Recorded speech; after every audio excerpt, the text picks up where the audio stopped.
ಪ್ರತಿ ವರ್ಷ ಕರೀತಾರೆ, ಅದೇನು ಹೊಸದಾಗಲ್ಲ, ಕಳೆದ ಬಾರಿನೂ ಕರೆದಿದ್ರು. ಸೊ ಇದು ಕರಿತಕ್ಕಂಥದ್ದು ಸನ್ಮಾನ್ಯ ಮುಖ್ಯಮಂತ್ರಿಯವರು ಎಲ್ಲರಿಗೆ ವೈಯಕ್ತಿಕವಾಗಿ ಮಾತನಾಡ್ತಾರೆ. ಕ್ಯಾಬಿನೆಟ್ ಎಕ್ಸ್ಪಾನ್ಷನ್ ಆಗ್ತಕ್ಕಂಥದ್ದು, ರೀಶಫಲ್ ಆಗ್ತಕ್ಕಂಥದ್ದು ಸಹಜ ಇರುತ್ತೆ ಎಲ್ಲ ಸರ್ಕಾರಗಳು ಬಂದಾಗ. ಯಾವಾಗ ಮಾಡಬೇಕು ಯಾವಾಗೆಲ್ಲ ಸನ್ಮಾನ್ಯ ಮುಖ್ಯಮಂತ್ರಿಯವರು, ಉಪಮುಖ್ಯಮಂತ್ರಿಯವರು ಹಾಗೂ ಪಕ್ಷದ ಹೈಕಮಾಂಡ್ ನಿರ್ಣಯ ಮಾಡುತ್ತೆ.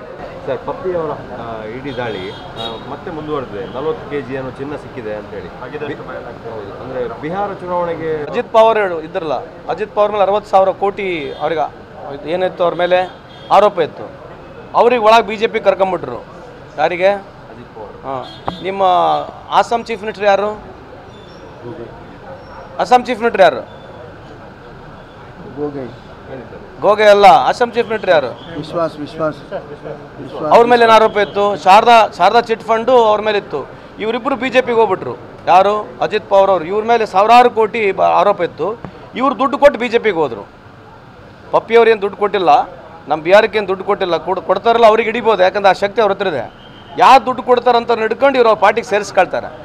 ಈಗ ಅಜಿತ್ ಪವಾರ್ ಸೇರಿಸ್ಕೊಂಡ್ರಲ್ಲ, ಇಡೀ ಮಹಾರಾಷ್ಟ್ರ ಎಲೆಕ್ಷನ್ಗೆ ಅಜಿತ್ ಪವಾರೇ ದುಡ್ಡು ಕೊಟ್ಟಿರೋದು. ಫೆರಾ ಇಡಿಗಳು ಇವರೇನು ರೈಡ್ ಮಾಡ್ತಾರೆ. BJP ಸರ್ಕಾರನೇ ಅಜಿತ್ ಪವಾರ್ ಸಾಹೇಬರಿಗೆ ಆರೋಪದಲ್ಲಿ ಇದ್ದಾರೆ ಅಂತ ಹೇಳಿ ವರದಿ ಕೊಟ್ಟಿರ್ತಕ್ಕಂಥದ್ದು ಕೇಂದ್ರ ಸರ್ಕಾರ. ಅವ್ರ ಮೇಲೆ ಚಾರ್ಜಸ್ ಫ್ರೇಮ್ ಮಾಡಿದ್ರು. ಯಾರು ಫ್ರೇಮ್ ಮಾಡಿದ್ರು ಚಾರ್ಜಸ್ಸು?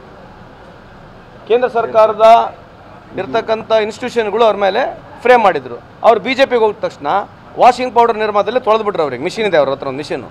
ಯಾರು ಕರಪ್ಟ್ ಇರ್ತಾರೆ ಆ ಮಿಷನಲ್ಲಿ ಹಾಕ್ತಾರೆ ಅವರು. ಕರಪ್ಟ್ ಇರತಕ್ಕಂಥ ಚಾರ್ಜಸ್ ಯಾರ ಮೇಲೆ ಫ್ರೇಮ್ ಮಾಡ್ತಾರೆ, 25 ರಾಜಕಾರಣಿಗಳಿಗೆ ಈ ರೀತಿ ಫ್ರೇಮ್ ಮಾಡಿರ್ತಕ್ಕಂಥ ಚಾರ್ಜಸ್ನ ಅವ್ರದ್ದು ವಾಷಿಂಗ್ ಪೌಡರ್ ನಿರ್ಮಾ ಅಂತ ಒಂದಿದೆ ಅವ್ರದ್ದು. ಅದರಲ್ಲಿ ಹೋಗ್ಬಿಟ್ಟು ತೊಳೆದ್ಬಿಡ್ತಾರೆ ಅವರಿಗೆ. ಅಲ್ಲಿ ಯಾವಾಗ BJPಗೆ ಹೋಗ್ಬಿಡ್ತಾರೆ ಎಲ್ಲರೂ ಪ್ರಾಮಾಣಿಕರಾಗ್ಬಿಡ್ತಾರೆ, ಯಾರು ಭ್ರಷ್ಟಾಚಾರದಲ್ಲಿ ಇರೋದಿಲ್ಲ. BJP ಬಂದಾಗಲಿಂದ ಇಲ್ಲಿವರೆಗೆ ದೇಶದಲ್ಲಿ ಯಾರು ₹1 ಎಲ್ಲಿ ಭ್ರಷ್ಟಾಚಾರನೇ ಇಲ್ಲ, ಆ ರೀತಿ ನಡೀತಾ ಇದೆ ನೋಡಿ. ಆಮೇಲೆ ಭ್ರಷ್ಟಾಚಾರ ರ್ಯಾಂಕಿಂಗ್ನಲ್ಲಿ ನೋಡಿ, ದೇಶದಲ್ಲಿ ಇಲ್ಲಿ ಪ್ರಪಂಚದಲ್ಲಿ ಭ್ರಷ್ಟಾಚಾರ ರ್ಯಾಂಕಿಂಗ್ನಲ್ಲಿ ದೇಶದಲ್ಲಿದೆ ಅಂತ ಸ್ವಲ್ಪ ಚೆಕ್ ಮಾಡಿ ನೋಡಿ.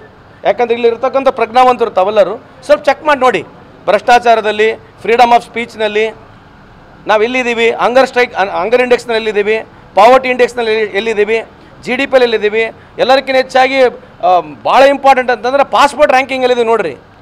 ನಮ್ಮ ಅವಧಿಯಲ್ಲಿ 2014 ಇಸ್ವಿನಲ್ಲಿ 76-78 ರ್ಯಾಂಕಿಂಗ್ನಲ್ಲಿದ್ದೀವಿ. ಈಗ 146ಕ್ಕೆ ಬಂದಿದ್ದೀವಿ. ಇದ್ರ ಬಗ್ಗೆ ಕೇಳಿ BJP ಅವ್ರಿಗೆ ಏನು ಹೇಳ್ತಾರೆ ನೋಡೋಣ. ಅಂದರೆ ಇವರು ಪಪ್ಪಿಯವ್ರನ್ನ ಸೆಳಿಲಿಕ್ಕೆ ಪ್ಲಾನ್ ಆಯಿತು. ಯಾರಿಗೆ ಮಾಡಿ ನೀವೇ ಅವ್ರನ್ನ ಕೇಳ್ಬೇಕು. ಅವ್ರನ್ನ ಯಾರು ಸೆಳೀತಾರೋ ಯಾರಿಗಿಲ್ಲ ನಮಗೇನು ಗೊತ್ತಾಗುತ್ತೆ. BJP ಅವರು ಯಾರನ್ನ ಯಾವಾಗ ಒಳಗೆ ಕರ್ಕಂತಾರೆ ನಮಗೆ ಗೊತ್ತಾಗಲ್ಲ. ಅವ್ರನ್ನೇ ಕೇಳ್ಬೇಕು BJP ಅವ್ರಿಗೆ. ಯಾಕಂದರೆ ಈ ಥರ ಮಾಡಿದಾಗ ಯೂಶ್ವಲಿ ಅದು ಅವ್ರೊಂದು ಟ್ರಿಕ್ಸ್ ಇರ್ತದೆ, ಅವ್ರನ್ನೇ ಕೇಳಿ, ನಮಗೆ ಗೊತ್ತಿಲ್ಲ ಅದ್ರ ಬಗ್ಗೆ.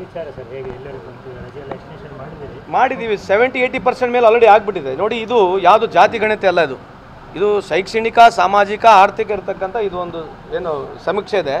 ಇದು ಭಾಳ ಬ್ಯೂಟಿಫುಲ್ ಆಗುತ್ತೆ. ಇದರಲ್ಲಿ ಸಿದ್ದರಾಮಯ್ಯನವರಾಗಿರಲಿ, ಸರ್ಕಾರ ಆಗಿರಲಿ, ಸಮಾಜಗಳು ಹೊಡೆದಾರೆ ಅಂತಕ್ಕಂಥ ಏನು ಸುಳ್ಳು ಹೇಳ್ಕೊಂಡು ತಿರುಗಾಡ್ತದೆ BJP ಅವರು. ಇವತ್ತು ಕೇಂದ್ರ ಸರ್ಕಾರನೇ ಮಾಡ್ತಾ ಇದೆಯಲ್ಲ. ಕೇಂದ್ರ ಸರ್ಕಾರ EWS ರಿಸರ್ವೇಷನ್ ತಂದರು, ಎಕನಾಮಿಕಲ್ ವೀಕರ್ ಸೆಕ್ಷನ್ಗೆ 10% ಕೊಟ್ಟರು. ಯಾಕೆ BJP ಯಾಕೆ ಮಾತಾಡಲ್ಲ? ನೀವೆಲ್ಲ ಕೇಳಬೇಕಲ್ಲ. ಎಕನಾಮಿಕಲ್ ವೀಕರ್ ಸೆಕ್ಷನ್ಗೆ 10% ರಿಸರ್ವೇಷನ್ ಕೊಟ್ಟರು ಕೇಂದ್ರ ಸರ್ಕಾರ. ಯಾರು ಅರ್ಜಿ ಹಾಕಿದ್ರು ಅದಕ್ಕೆ? ಎಲ್ಲ ಹೋರಾಟ ಆಗಿದೆಯಾ? ಯಾವುದೋ ರಾಜ್ಯದಲ್ಲಿ ಹೋರಾಟ ಆಗಿದೆಯಾ? ಈ ಎಕನಾಮಿಕಲ್ ವೀಕರ್ ಸೆಕ್ಷನಿಗೆ ಕೊಡಬೇಕಂತೆಲ್ಲ ಹೋರಾಟ ಆಗಿರ್ತಕ್ಕಂಥ ಎಲ್ಲ ಒಂದು ಜಾಗದ ನೋಡಿದ್ದೀರಾ? ರಾತ್ರಿ ಬಂದು ಕೊಟ್ಟರಲ್ಲ ಎಕನಾಮಿಕಲ್ ವೀಕರ್ ಸೆಕ್ಷನ್ಗೆ. ಇದು ಸಮಸ್ಯೆ ಅಲ್ವಾ, ಈ ದೇಶದ ಸಮಸ್ಯೆ ಅಲ್ವಾ? ಸೊ ಇಂಥದ್ರ ಬಗ್ಗೆ ಚರ್ಚೆ ಮಾಡಬೇಕು ತಾವು ಕೂಡ BJP ಅಂತ ಮನವಿ ಮಾಡ್ಕೊಳ್ತೀವಿ. ಬಿಗ್ ಬಾಸ್ ಭಾಳ ಚರ್ಚೆ ಆಗ್ತಿದೆ ರಾತ್ರಿ.